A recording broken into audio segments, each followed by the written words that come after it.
Welcome to LOA Today. I'm Walt Thiessen. With me today is longtime listener, poet laureate, and Taya master Anne Marie Young. This is your daily dose of happy. We are so happy you decided to join us today. Anne Marie, last week I was telling you about how I have this project that I'm working on, and there's actually a software project that goes with it that I've been working on for the last few days. The project, and or I guess our project, the project is how to use AI with programming, because I'm not a great programmer, but if I can get the AI to write most of the code, maybe I can get there. And it's also about creating this program so that we can do this really innovative thing that Anne Marie and I were talking about last week for helping people get into a higher vibration space, which is what we're going to be talking about with you today. So there's kind of a merging going on there. But I wanted to let you know, Anne Marie, not only have I discovered what the limits of AI are, but I've also discovered that AI is kind of like working with a brilliant scientist who has Alzheimer's.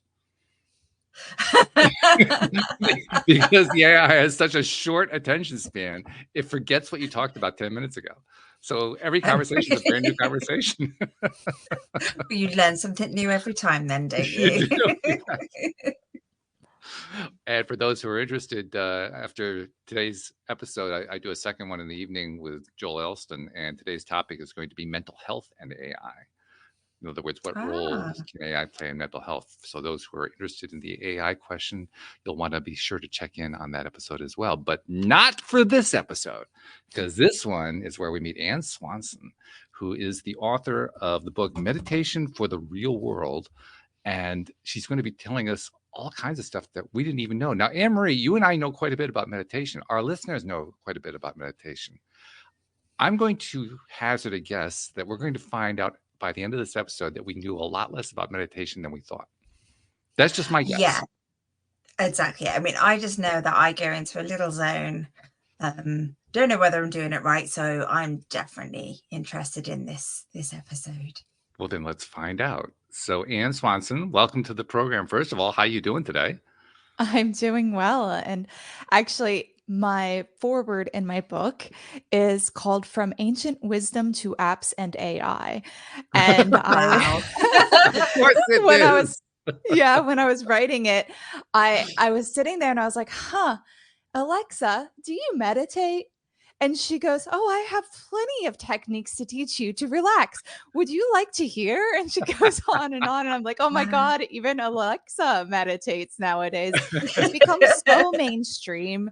I think people know about it, but not everybody actually practices it or puts it to practice. Maybe you've tried it and you couldn't stick with the practice or you didn't find the technique that worked for you. But that's what I'm here to talk about today is the science behind it and the real world applications, since my book is called Meditation for the Real World. That's a good place to start on that. But I don't want to actually start there. I want to start with the story because we love stories around here. And there's always a story. There's always a story leading up to how the book got written or how the career got started. Yeah. And there's usually some sort of dark night of the soul. I'm going to be curious to see if there's one of those too. But tell us your story. Yes. I definitely had a dark night of the soul in my story. Actually, several. But let's go back to the first one, which my first book is Science of Yoga. And this came out in 2019. Okay. And that book was written after, I had gone through this voyage to study yoga and meditation because I was finding them so helpful for my own anxiety and chronic pain. I had gone to India and went to China to study Tai Chi and just did this world travels followed by getting a master's of science in yoga therapy. And at this point in my career, I'm like, okay, I finally figured it out. I'm ready to get started with my career. I have this graduate degree. And so I start applying for jobs. And I kept getting rejections, one after the other, to teach perhaps, at a college, teach a course on this, all the things that I've learned, amalgamating them together. Or also I'm a massage therapist. So I was like, maybe I'll be at a spa. I was getting rejected for everything. I had over 100 rejections at this point. Wow. And Yeah. So I was feeling moments of feeling down, but I was reading a lot of, self-help books in that time. I was journaling, I was meditating a lot in order to get into the right vibes, in order to still feel good and have hope that the right opportunity was coming my way. Mhm. I kept persisting despite all the rejections. And it's funny, I was so focused on, getting a local job that I had missed an email that I had in my inbox. I'd been writing on my mirror words. I wanted to feel creative. I wanted to bring together the science and the art of these practices. And I had an email from my now publisher, DK. They're part of Penguin Random House, one of the largest publishers in the world, randomly reaching out to me, offering me a book contract. Now, I Wow. agent. I had very little social media following. I didn't even have a proposal or intention to write a book. Whoa. I had put out there was I wanted a big project, a big creative project that brought together all my knowledge. And I Wow. read the proposal and it was science of yoga, which I went just to do pre-med course load, and then I got a master's of science in yoga therapy, so I had that science perspective, but I also worked with some of the best illustrators in the world and graphic design Ooh, teams. look at this. Ah, Really a gorgeous book, and I had gone to art school originally. So in so many ways, this book was right. It was perfect for me. And if I had gotten any of those other jobs, I wouldn't have had time Mm. book. I, It was all consuming true. for yeah. the time period that I wrote it. So I'm very grateful that I persisted. And, actually, I was told later, my friends from graduate school, they were watching me, take photos of these words I was writing on my mirror and, doing these manifestation meditations and all of these things. And they were like, we're about to have an intervention, Anne. But good thing they didn't, because I kept on hope and it came my way in a way I didn't even expect. That's really cool. Yeah. I love also the fact that you were able to tie in your art background. That's something I found out is a theme that plays out over and over again in people's lives. They have disparate things that they do, things that don't seem to connect. And then all of a sudden they find their passion, and everything that they learned up to that point feeds into that one thing. Exactly. Yeah. It's Exactly. incredible. Absolutely incredible. I'm also curious to know, maybe you don't know the story, but you might know. Do you know how your publisher found you? I mean, like you said, you hadn't I do know. tried to seek a book. You hadn't tried to put out a deal. Yeah, they sought you out. Why did they seek you out? Well, they read an article that I had written for free online, Uh, and it was on a blog, and it said in the description of me that I had a master's of science in yoga therapy, and they were looking for someone that had a master's degree in the field specifically. So all these articles that I'd been putting out there, all these little like breadcrumbs I'd been putting out there, one of them came back and brought in the reward. You never know what will. You just keep doing the work, right? yeah, well, that's the thing. I mean, it was one breadcrumb. How many breadcrumbs did you put down? Probably what, 10,000 or something. Who knows how many Yeah. you put down? Yeah. She But also looked it at my only takes YouTube one. channel.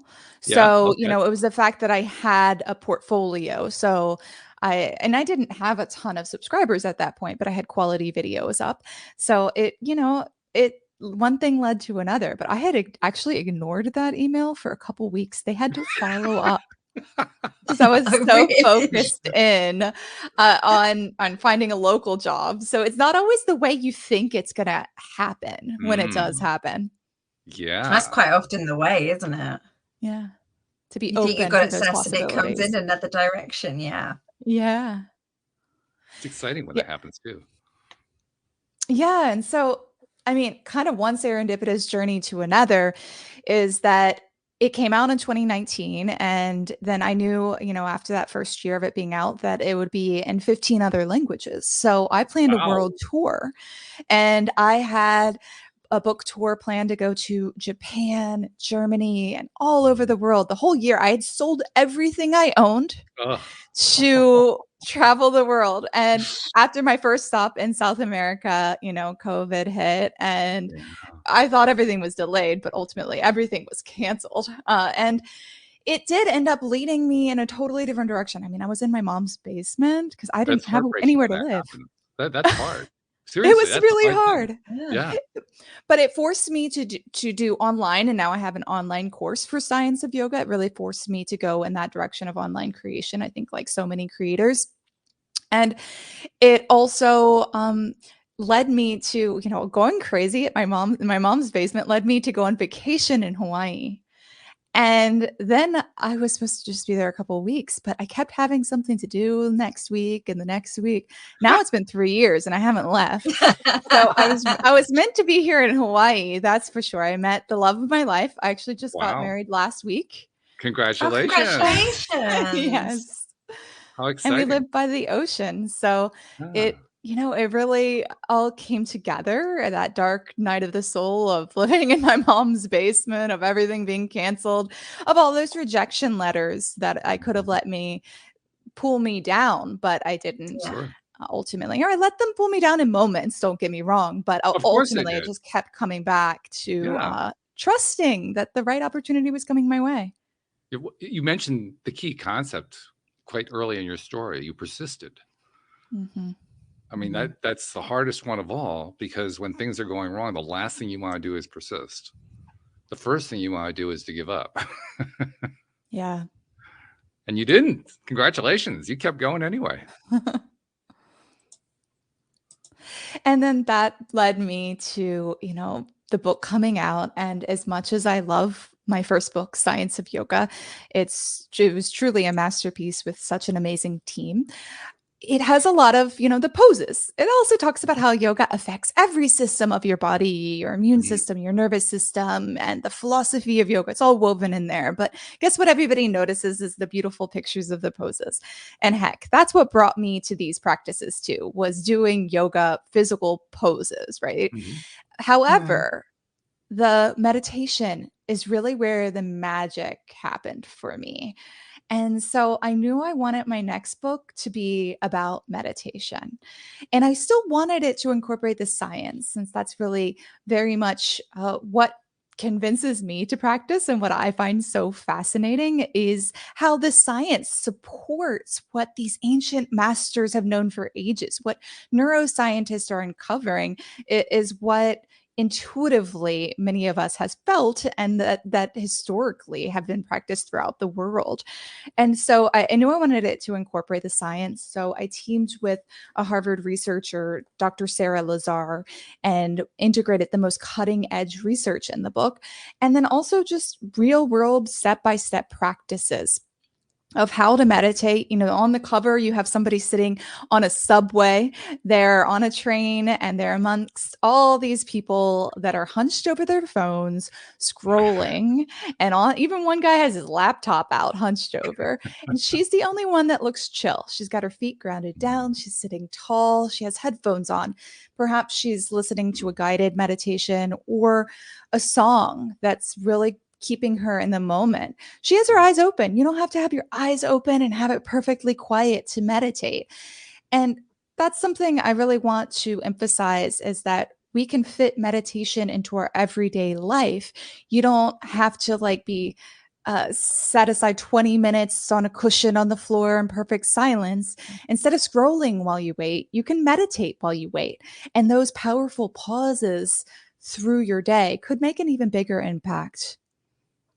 I agree with that. In fact, one of the most freeing things that was ever told to me about meditation is that I was probably meditating without realizing it.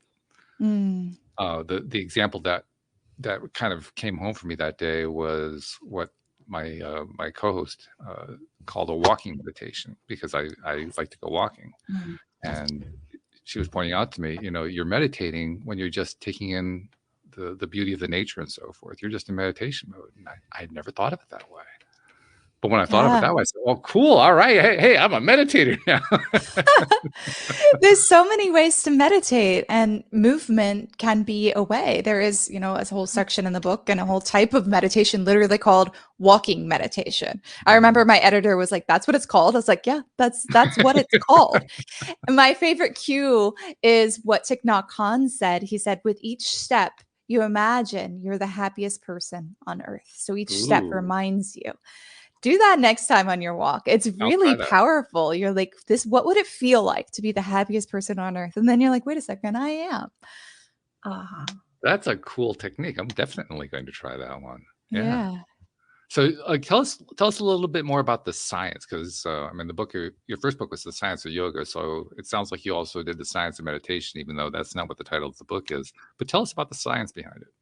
Yeah, there's the first chapter that dives into the science supporting meditation, the neuroscience, of course. How does it change our brain? Some of the most compelling research is in that area. But we also know that meditation helps us in many other ways. It changes our genetic expression. If we zoom in to the chromosomes at the end of telomeres inside, there are these caps at the end of them that when we get older, those get shorter and shorter and shorter.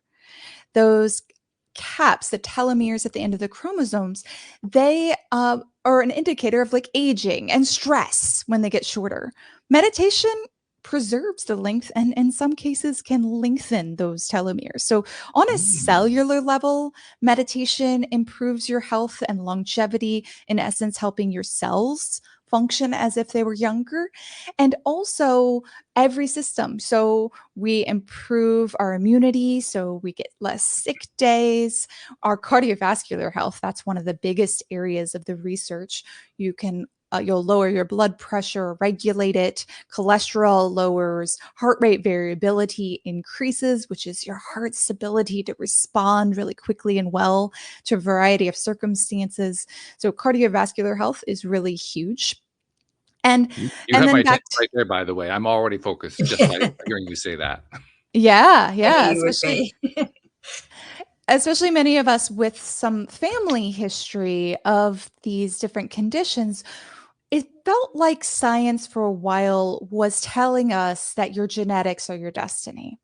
But now what we know is that over 90% of the likelihood of you getting a disease is not your genes, it's your lifestyle. So your lifestyle, your mindset, your choices, those are a better indicator of whether or not you're going to get the diseases that you see than your family history of it. And I think that is so empowering to us that, just because somebody in my family has dementia doesn't mean that I will too. Yeah. And that's one of the things that meditation can help is your brain health. So as we get older, our brains get smaller. Like my 99 going on 100-year-old grandpa, his brain is smaller now than it was in his 30s. That's just what happens. It just gets smaller and smaller as we age, especially if we deal with anxiety, depression, trauma. Chronic pain also degrades critical areas in your brain that have to do with focus and memory, right? That's why we get that brain fog.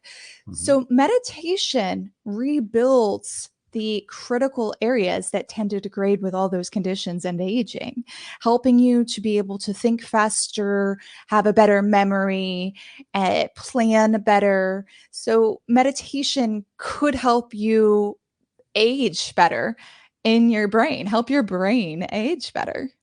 It makes total sense to me. It really does. Now, I'm reminded of a conversation I had. It was in the second year of the podcast, which is about 10 years ago. And at that point, my co-host was my sister-in-law, Iona, she now has her PhD in statistics, but at the time she was pursuing it in the neurosciences. And so she was exploring a lot of these kinds of things. And one of the things that she told me about one day was how we have all these different ways that we can measure just about every physiological system we have in the body. And you can wire somebody up in a laboratory to measure everything. You can measure, their circulatory system, their nervous system, the endocrine system, the bones. You can measure everything. And one thing that that a researcher, and I don't know what the background on this was, but a researcher actually tried to do this. They decided they were going to wire somebody up and they were going to monitor all these systems while they had the subject focus on certain things. So first they had the subject focus on love, somebody they loved or something they loved, something along that line. And then they traced what was happening in the body. And what they noticed was that from the moment that the subject focused on this very high vibe positive thing, 90 seconds later, there was a point in the body where there was either a disease or an illness or an injury or something like that. And they could actually detect the cellular activity increasing to heal that injury. And then they said, okay, now focus on something that makes you angry or upset. Again, same thing. This time, 90 seconds later, at the same location, the body was starting to kill off the live, healthy cells.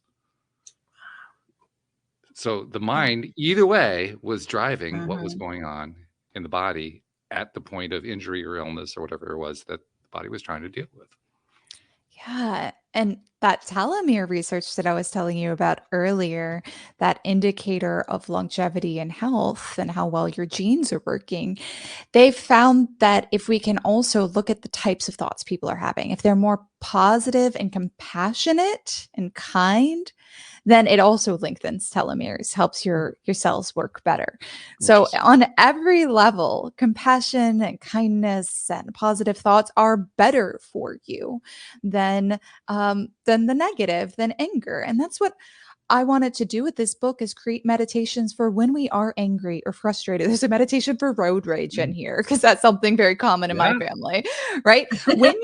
When you're experiencing road rage, that's a natural reaction. When you have anger and these things come up, first of all, I want you to know that that's normal. Humans have a natural negativity bias for a reason. It's to keep us safe. We have specific brain structures that are constantly scanning for threats. And that's a wonderful thing in the time period where we had, tigers chasing us and very short lifespans. But nowadays, we're responding to an email as if we're going to get eaten. And we release the same chemical cocktail as if we're running from a tiger. But you know what? It doesn't need to be that way. So if you are somebody that worries and has negative thoughts, it's normal. We all do, right? But we can shift out of them. And one way is like when you notice you're experiencing really frustration. I think road rage is a great example because you're just like, gosh, what an idiot. He just cut me off, like it's so dangerous. And you want to curse, you want to flick them off, whatever. People like go way more intense than they would normally be in their everyday life, right? So it's a great example. But when you do that, your blood pressure goes up. You're getting the negative physiological effects you just described, Walt. So instead, what you can do, and we do this almost like kind of in a funny way, like is we'll send them love and kindness. If you've done a metta meditation before, it's when you send positive thoughts, loving kindness to somebody else. It's a Buddhist technique.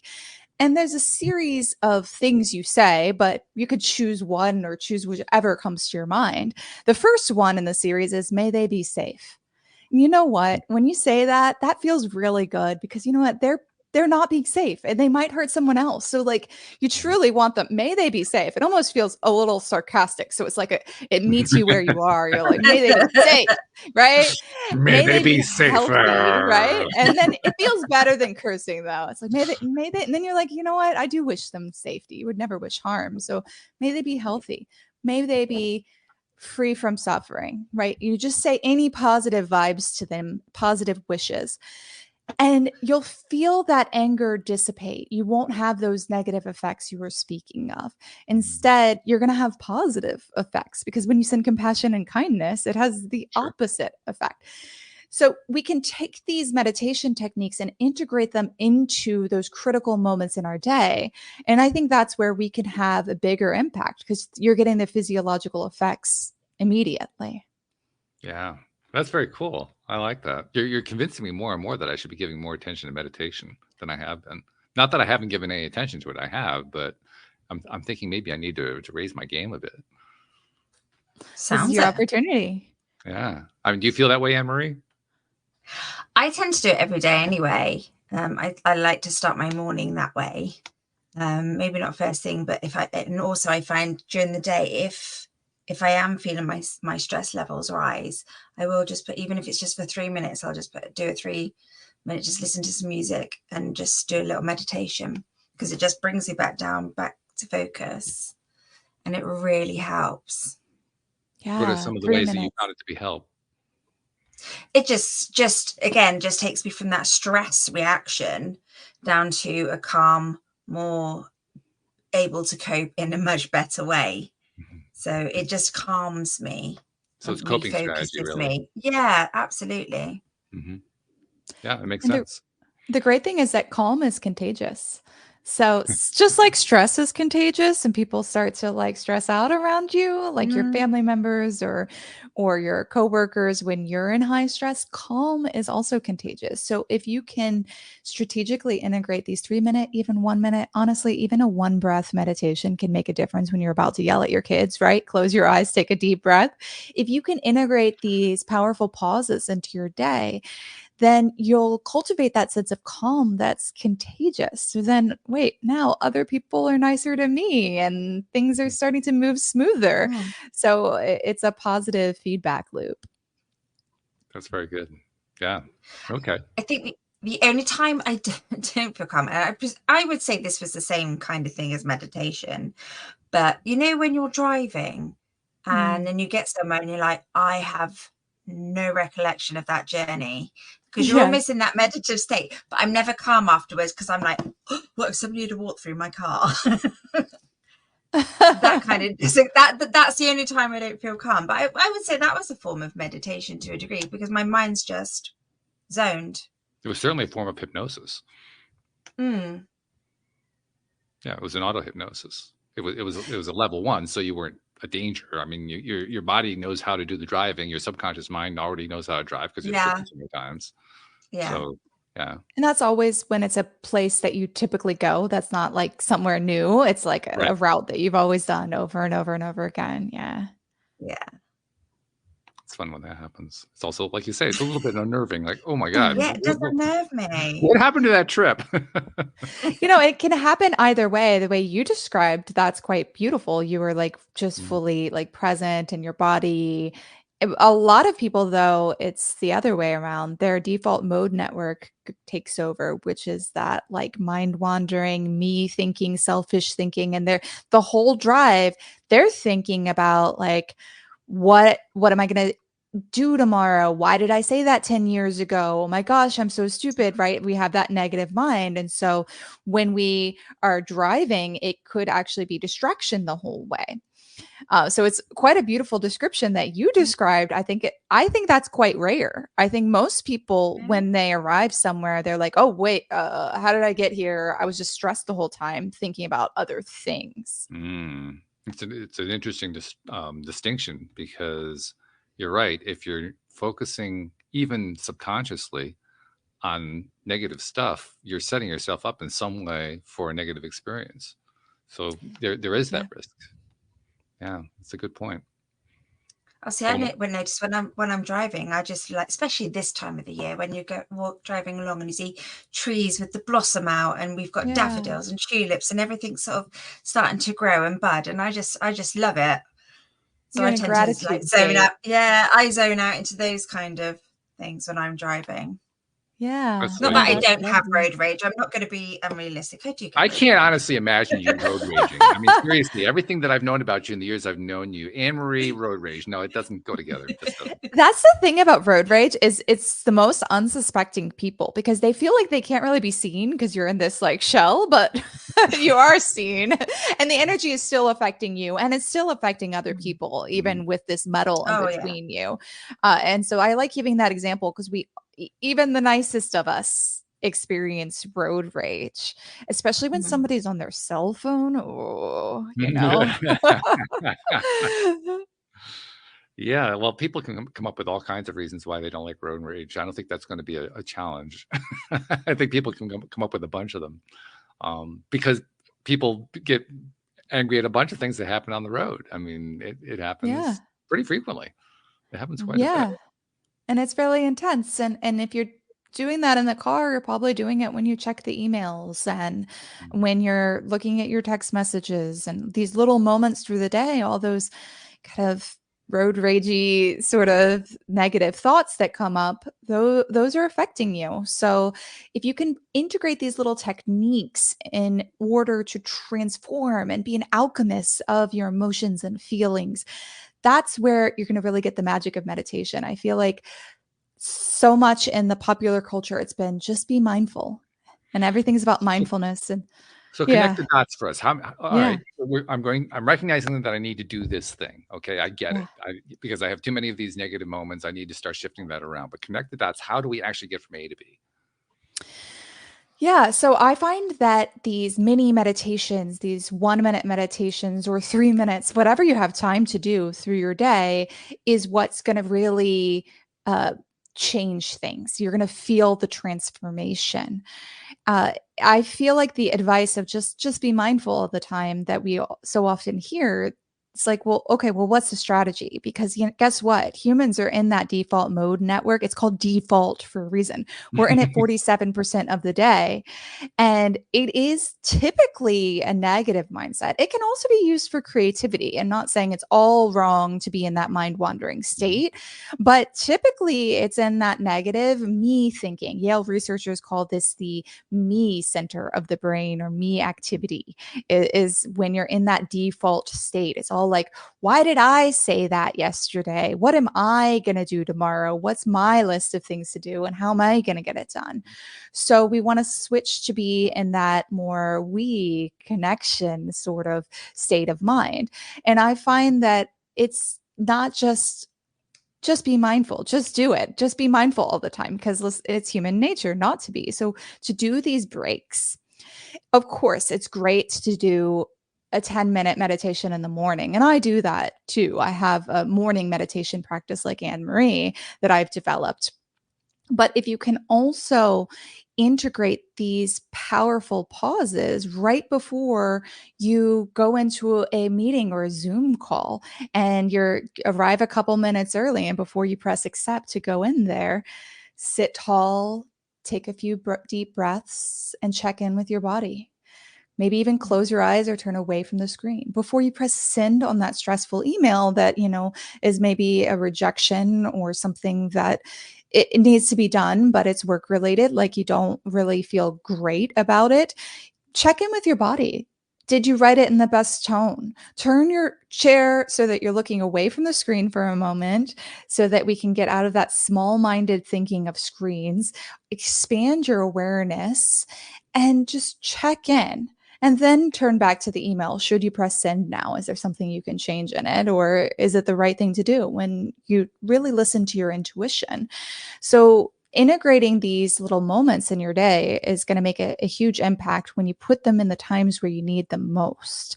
It could also be like a recovery when something's stressful afterwards. So before or afterwards, to help you recover. And like Anne Marie was describing, when she feels really like stressed out from something, it's like a reset button or even like a knob you're turning of your nervous system.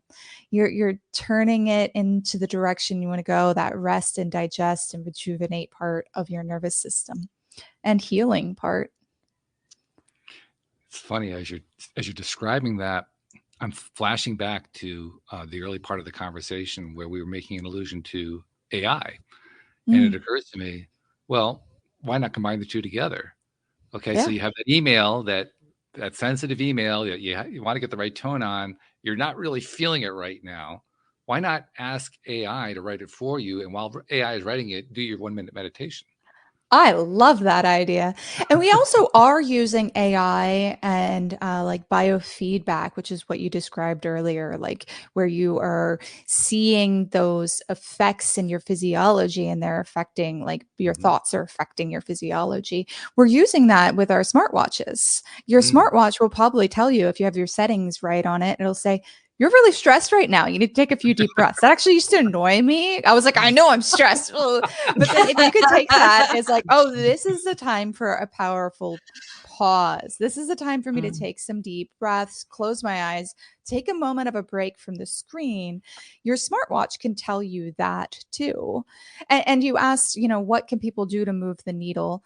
It's also like, I have a gift for your listeners, and that is audio meditations, guided practices that come with the book when you go to meditationfortherealworld.com. So if you've kind of struggled with meditation before, that can get you into the habit of doing, it's less than 10 minutes a day. So setting that time aside, but it also gives you tips of how to integrate these 1-minute meditation and guides you through Meditation for the Real World, the book. So that's at meditationfortherealworld.com. So, I mean, when you say their audio, do they have like a musical background? Is that what's going on? Yeah, they do, because I worked with a sound engineer. She has 2 master's degrees in music and sound engineering, and she designed the music with me to specifically induce your brainwave patterns to be conducive for focus, for memory, for relaxation, depending on the song and depending on the practice. And it's like no other meditation you've done before, because it integrates these science-backed music and sounds of nature. Your brain doesn't know the difference between being really in nature, like you described, Walt, earlier, that healing effect of your walks, and then hearing the sounds of nature, believe it or not. So integrating those sounds of nature in order to help you go into that relaxed state better, so you can get a more efficient practice in. So that's very interesting, in a number of different ways. Not the least of which is that when you're focused on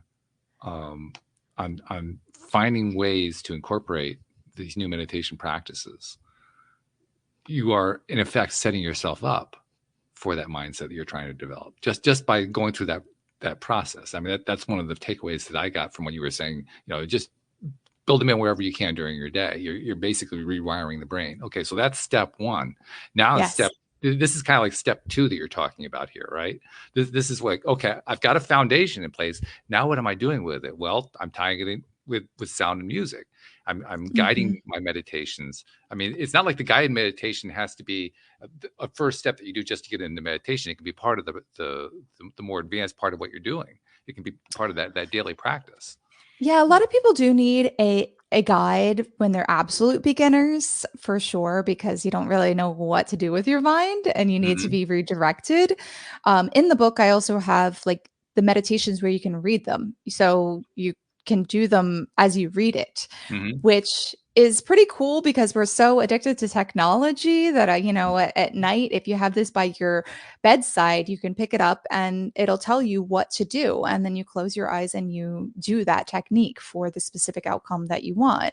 If you're feeling angry, depressed, you're feeling like you're dealing with some sort of grief or FOMO, there's meditations for FOMO or for doom scrolling, whatever modern day issue you may be dealing with. It's in there, because I found that not every meditation works for every situation. And the research shows this too. Different meditations are going to help you therapeutically. I'm a yoga therapist, so that's what I do, is work with people therapeutically and adapt to give them what's going to be best for their situation. So, looking at it like a handbook, like what am I dealing with right now? Okay, let me do a meditation for that. So, I mean, I was a little bit jealous when you told us that you live in Hawaii. I was like, okay, well, that part. But since I don't live in Hawaii, I still need to be able to figure out which one is the right kind of meditation for me. Is that something the book goes into? Is that my resource to go to, or how else do I find out? How do I figure out which one to do? Well, everybody's going to have their own personal preferences, but the way the book is organized is chapter 1 is all about the basics. What do I do with my hands? Is this meditating? Is that meditating? What are the different techniques? What's the science of what's happening to it, to my brain and to my body? Chapter 2 is mental health. So, if you're dealing with anxiety, you're dealing with, stress and overwhelm from work. You're just wanting to cultivate more compassion and connection. So whatever it may be mental health wise, then you would choose a topic to dive into. The next chapter is physical body. So, I feel like I'm getting a little sick. Then I'm going to do the meditation practices that have been shown to be helpful for immunity. And I'm feeling like, I have really high blood pressure. This is a problem a lot of people have, is like when they go to the doctor, they get white coat syndrome. Your blood pressure goes up. There's a meditation for that based off of a Harvard researcher. He's a cardiologist. He in the 70s was looking at how, mantra meditation was becoming so popular, and you get your secret mantra and go through the whole process. And he's like, you know what? I'm at Harvard. I know this is working, but I want to test this in a way that they'll be down with to put this in the research. So he's like, I wonder if just repeating the word one or just the word love, if that mantra would work too. Guess what? It did so profoundly that there's decades and decades of research to support you just sitting there and repeating one single word that's either neutral or positive to you. It can be either. And so if you have perhaps a phrase you want to cultivate, I am strong, you could repeat that phrase too. So repeating a word is another technique. So there's different types of meditations that will help with different situations. That will help you lower your blood pressure. That's what he's a cardiologist. So he's looking at those effects. And for me, I tend to, or I have had this problem through my life where when I go to the doctor's office and I get a procedure done and the doctor does not provide that compassionate care, they're not really listening to me, they're dismissing me. Well, fight, flight, or freeze, guess what I do? Boom, I'm out on the floor. I'm to the point I'm shaking. When I come to, I don't know who I am. I don't understand that I'm human. I am like so out of it. For days after these experiences, I have that adrenaline rush that makes it so I can't sleep. So obviously I'm like, okay, I got to figure out how to not constantly pass out when I get these medical procedures. So I went to a yoga teacher and I said, what can I do? They said, well, you're going to do the classic mindfulness technique that a lot of people do, is like pay attention to your breath and your body sensations. I think if most of us have meditated, those are focal points that are often used in meditation that work really well for a lot of things. So I go in there and I'm prepared and I start noticing my body sensations and I feel my heart beating out of my chest. And then I feel myself going pale and I taste metal in my mouth. And I say like, okay, notice your breath. And my breath is really fast and it's betraying me. And boom, I'm out on the floor faster than I've ever been out before. Wow. And I'm like, wait a second, I just did a meditation and I feel worse. It made it worse. Well, I looked into the research and apparently with acute anxiety, like panic attack level anxiety, like I was experiencing, and maybe you experience like socially or a variety of situations, that is the time, not the time to do body awareness and breath awareness, because you do feel like your body is betraying you. Makes you sense. Actually want to do a different focal point. So I'll tell you, if anybody else listening right now has had this experience or is around somebody that's having this experience, don't tell them to pay attention to their breath and body. It'll make it worse. Instead, I have several techniques that are in the book, but two in particular that I like to do when I'm in that situation and I need to answer questions to the doctor. I need to be alert. I'm going to bring my awareness to the outside of my body. I'm going to place my feet down if I can on the floor. I'm going to feel the points of contact. You can do it right now as you're listening, of my body against the chair or the surface beneath me. And then with each exhale, I'm going to feel my body melting into that surface. So I'm focusing on the outside, and grounding is that technique. Right. That makes me very present. I'm present in the environment. I can answer questions. Getting a dental procedure, you don't have to answer questions. So I do visualization techniques in those circumstances. And I visualize, for me, my safe place is at the beach. Your safe place might be somewhere else, somewhere at home with your puppy in your lap, whatever your safe, comfy place is. You imagine you're there. I'm literally wiggling my toes when I'm getting a procedure and I'm imagining them in the sand. My breath becomes the sound of the ocean. And that's my meditation. So there's so many different techniques of meditation that I wanted to include, because not everybody is going to vibe with every meditation technique. And depending on the situation, it might not be the right meditation technique. Again, that's why it's important to have some understanding about what meditation or what technique. It may not even be meditation, as you pointed out, but what technique to go to when you need it. In other words, we need to be able to differentiate. I'm in that panic attack.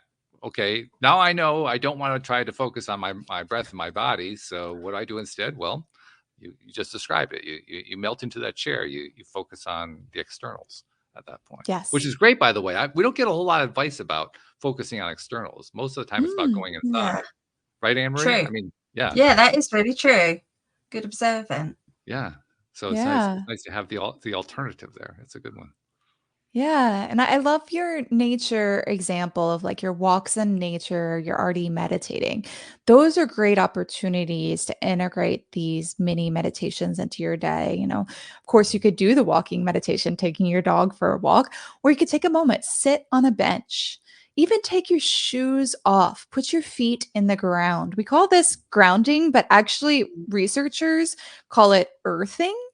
Okay. And when you have your body in physical contact to the earth, it reduces your inflammation, it lowers anxiety and depression. It literally lowers your blood sugar levels. That's what a great impact nature has on us when we are touching it, because of the negative charge of the earth.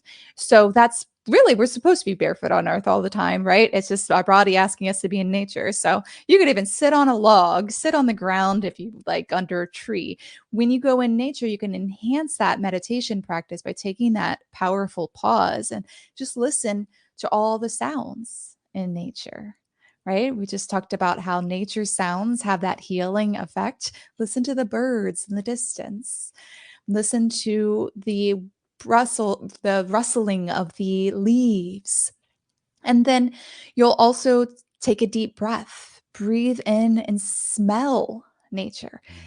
The aerosols in the air when we're in the forest, they increase something called a natural killer cell. This helps our body fight tumors and cancer more effectively. So there's something called Japanese forest bathing, and that's something I talk about in the research of walking meditation. Is they walk in the forest, they do this forest bathing, and the researchers were like, why are they getting so many more natural killer cells? Well, they believe it's the aerosols in the air. So take some deep breaths and really enjoy and savor the smells in nature, because they're healing. Taste the taste in your mouth, feel the feelings, look around and see the light shining through the leaves. So get in touch with all your five senses. This is a five senses meditation, and it's great to do in nature, because you're going to absorb all of those healing benefits even more. So these are ways I like to integrate it using science, to support what I'm doing, and also encourage us to do healthier behaviors in general. That's going to be the way we get better impacts anyways. My next question doesn't necessarily apply to you because you're in Hawaii, which is paradise. But for somebody who's in a winter environment, you can't really take your shoes off and interact with the earth. If you do, you'll probably get frostbite. So, you can touch it though. What's the alternative? Touch a tree. Touch a tree. When I lived in China, the older generation only would hug the trees. I'd see them in the parks literally hugging the trees. Tree hugger, we call it, but actually that's like a thing they do. And it makes a lot of sense, because to physically touch nature is showing to be really beneficial for us. If you can't go outside, you can also look out the window. That's going to be helpful. Even just looking at pictures of nature, just like I said, listening to audios of nature, it tricks your brain into thinking you're there. So looking at images of nature can have those positive effects too. That's encouraging. I imagine it's probably not as powerful as taking your shoes and socks off, but nevertheless, it's nice to know that you can still get the benefit out of it. Yeah. And some people will do, if you have wooden floors or stone, on your floors, that's where I would take my shoes off inside my house, more likely than the carpet, which wouldn't have the same effects. So that's another way to kind of integrate it into your day. Yeah, for me, it's when I go down to the basement. Because that's Yeah. when I'm going to be most likely to, without having to go outside, to be in contact. Yeah. But This has been. something I like. No, Something go I ahead. like to do is I absolutely adore the sound of rain, which is good because I live in the UK and it rains a lot. So quite often when I go to bed, I just listen to like a rain soundtrack. So it's Yeah. like a thunder and lightning storm with rain, and I'm gone. So it goes Yeah. to sleep so quickly. That's called pink noise. So did you know that noise has a color? Sound has a Yes, color. yes. Yes. I use green and brown when I'm reading.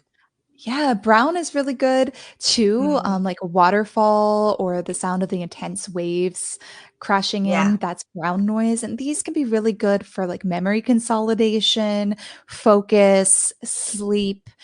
We've all heard of white noise, right? White noise is just kind of like a shh in the background. Well, pink and brown noise, for example, they lower the high frequencies. So it's more of these low natural frequencies. Like a lot of sounds in nature are these sounds. And they can be really beneficial to have in the background of our meditation, like I do in the meditation challenge. But also, they can be really helpful just in the background, like you said, like for sleeping or when you're focusing on a work project or when you're reading, that can be helpful to help you focus. Good stuff. Well, we're nearing the end of the hour, and as usual, whenever that happens, I look back and I say, "Wow, this has been one of those uplifting hours again," which is what we want. Your daily dose of happy. Yeah. That's the whole point. So that's a good thing. But there are a couple things we need to do before we part company for the day. First and foremost, you have the book, Meditation for the Real World. I presume that's available everywhere because you went through a major publisher to do this thing, so they Yes. publish everywhere. But is that true? I mean, confirm for me, what's the best way to find the book? Yeah, the best way is to go to meditationfortherealworld.com because I have all the links of where you can get Oh, it. there you go. Okay. And this book is like something I would recommend getting the physical copy of. You can get digital if you love that, but the physical copy because I worked with a New York Times illustrator, and she did these beautiful illustrations that make this a coffee table book. I mean, this is the type of book you leave out, you give as a gift. It's a relaxing experience to physically read it and to get away from technology for a little bit. So, yeah, you can get all the links at meditationfortherealworld.com along with the challenge to help you build a sustainable science-backed meditation practice, including the manifestation meditation in that challenge that brought me my book contract and also my partner who I just married last week, who's the love of my life. So And you actually included that on the website. That's pretty cool. yeah, that's included in the challenge you get with the book. Very nice. All right. I like that. Now, do Can you I also have, like? can I, Yeah, go ahead, Anne-Marie. oh, sorry, I just wondered, is there an age range for your book? Is it something that children could read? I would say teenagers to like Mhm. preteens could benefit from all the meditations in there. There's a section in the book for children, like an activity that you can do as a parent with your children. Yeah, I would say like any teenager could do any of the meditations in here, or preteen. Yeah. But small children, there's a section of like meditations you can like guide them through, do with them. But the best thing I always say to parents is to just do these like mini meditations in front of your Yeah. children. When they Yeah. see you like you're about to get frustrated and you pause, you close your eyes, and you become an alchemist of your energy in front of them, that example is the biggest transformation you can do. Sure. But yeah, the book has these illustrations. It almost looks like a children's book. But honestly, as adults, I love reading books like that like guide me through and that have infographics and explain things. I think we learn better that way too. I think so too. Exactly. Do you also like hearing from readers? Oh, I do love hearing from readers. I do. So if somebody wants to reach out, how do they find you? Yes. So I have an Instagram. If you get the book, definitely like tag me in Instagram. It's at scienceof.yoga for my first book. So that's my Instagram. I have a YouTube, Ann Swanson Wellness. I love it when you comment on those. I read all the comments and try to respond. I have practices on there to help you, like yoga, self massage, meditation, tai chi, qigong. Very nice. Yeah. We've been talking a lot about practices and different practices you can incorporate into your daily life, which you're urging people to do, particularly on a 1-minute basis, wherever possible throughout the day. But there's a practice that I've adopted in the last year and a half, 2 years now almost, that I noticed about 2 years ago. For the first time, I mean, I've done the show now for a little over 11 years. It took me 9 years to notice this thing, but I finally noticed that we have all these guests on.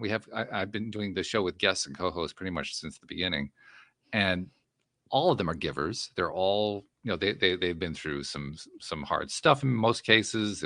They found stuff along the way. They want to share it with the world. They're giving it out there. They're doing this podcast. They're doing blogging. They're doing social media. They're putting all this information out there.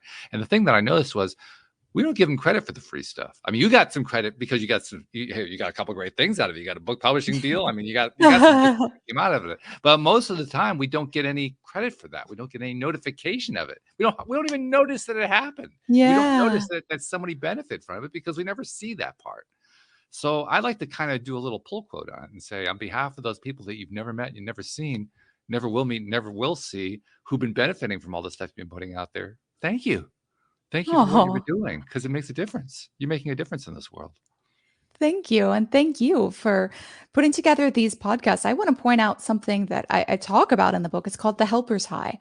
When we do good things, when we're giving, we experience something that scientists call a helper's high, like the endorphin rush as if you're getting the runner's high, right? You feel good. And those effects last for days, even weeks after, according to the research, when you do good for others. And I encourage people to bring their meditation into the real world, into action. And one of those ways is through kindness and compassion. So if you're enjoying this podcast, the best thing you can do is write a review for this podcast. Go in and write a review. And then after you're done, notice how that physically feels, probably in your heart. It might feel like a weight is taken off your shoulders when you do something like that. That's the best way for this podcast to get out in the world. And if you get meditation for the real world, go in to Amazon and write a review. That makes a world of difference. That's how we get our next book contract, is the reviews, believe it or not. It's not even about the number sold, it's the number of reviews you have on Amazon. So when you do that for people, we do it all the time. It makes a big impact. Take a moment after you write a review for the book and for the podcast. Notice how it feels. Next time you're in a restaurant where you are like, you have great service, or a store, go in and write a review on Google and say the name of the person that gave you great service. And then afterwards, do a 1-minute meditation, a 1-breath meditation, and savor the feelings. Psychologists call this action of savoring, of like feeling it fully, that's what they call it, savoring. And I love that because we're getting even more of those benefits when we take a moment to appreciate it, to feel it. We're helping our genes be better. We're helping our body heal itself better when we take that moment. So it's good for you too, to write reviews and put that action into the world. I just realized I almost missed a connection here that I should bring in before we're done, because you live in Hawaii, and one of the best practices I know for it, I'm not sure I'd call it a meditation practice, but it's certainly a practice for, bringing the vibe into a higher space and calming yourself down and so forth, is the Ho'oponopono practice, which comes from Hawaii. I'm just curious, is that something that you tie into with any of your scientific research? Because I've heard a variety of things, but I don't know if you've heard anything about it. That's often used for forgiveness in family situations. I did look into the research for it, and there was some local research on it because I was considering putting it in the book. It did not make it in the book. So many meditations didn't make it in the book. Yeah. There's 83 meditations in the book. We couldn't put all of them in there. But yeah, that emphasizes a point, is that meditation isn't just from one culture. It's not one religion or spiritual practice. It transcends time. It transcends cultures. People intuitively know this is good for us, and it's come up throughout all different indigenous cultures, historical, because this works. And neuroscientists are just beginning to uncover how it works. Which is exciting. Very exciting stuff. Anne Marie, I always go to you at the end because you're really good at this. What's your tie together? When you think about this really cool conversation we had with Anne today, what's the one thing that jumps out at you? I think what I loved is the fact that a lot of people think you need to sit down for an hour or so to meditate, and you don't. It can be those little, like 1 minute to 3 minute meditations that can make a world of difference. And that I feel myself. But I think what I've taken from Anne's talk today is the power of nature and meditation and the walking and the difference that can make. And we've got the warmer months coming up, so I would urge everybody to just go and try it, see the difference. Yeah, I'm going to try it. I can tell you that. I mean, what better time to do it than during a walk, right? That's perfect. Absolutely. I love that. So, Anne, thank you once again for joining us, for sharing all these beautiful wisdom bits. I love it. Really, really cool stuff that you were able to unearth there. And I hope you keep doing the researches that led you to do not only this book. I have a feeling that you're going to continue to tell us about, over time, you're going to tell us about more and more of the science behind these various spiritual practices that we do that kind of get dismissed in many ways by mainstream society. But I think the more than we discover, we're going to realize, wow, this stuff really actually has a lot of science behind it. It really does. Do you have any? I want to ask you one thing before we're done. We're kind of past the hour, but I want to ask you this anyway. I actually personally believe that before mainstream science is going to really start buying into all this stuff and start applying it in its own fields and so forth, in all the scientific fields, they're going to have to discover and identify what we would call spiritual energy and be able to measure it physically. And I'm curious to know what you know about that. I was thinking about this earlier when you were describing the biofeedback situation where that person was being measured and all the systems of their body. And you said they measure everything. And I was thinking, no, they don't. We don't have instruments yet to measure prana. We don't have instruments to measure chi and to see the meridians, but it doesn't mean they're not here. Right. There's a saying in science that lack of evidence is not evidence of lack. Just because we don't have the instruments or the studies yet doesn't mean it doesn't exist. And so it's good to be skeptical and question, of course, but also to be open-minded, because more discoveries are yet to be made. And our intuition is a great power also. So, I think more and more will come out, but I don't know if we'll ever have the instruments to measure that. And I don't think that devalues it. For me, prana and chi are something that the ancient people physically felt through meditation and awareness when we were not cutting the body into pieces and separating it, right? All of this stuff, all these separations of the systems, all the systems, they're made up. We don't have a different system from the nervous system and the endocrine system. Some scientists will debate all day long that it's called the neuroendocrine system. We haven't even decided how many systems there are because we separated the body and made all of this up. It's all one unified whole. And that's actually what I found interesting about the research that I included in Meditation for the Real World, is that Dr. Lazar, she said, we're not really talking as neuroscientists as much about different areas of the brain being changed by meditation. We're talking about network activity and how the brain works in unison with these different areas all at once. Because what research is uncovering is that it's a holistic, that everything is connected more, that these separations are arbitrary. They're for learning purposes. We break things down for learning purposes. So I think that prana or chi is an amalgamation of all of these things, right? It's our blood flow that you can physically feel and measure.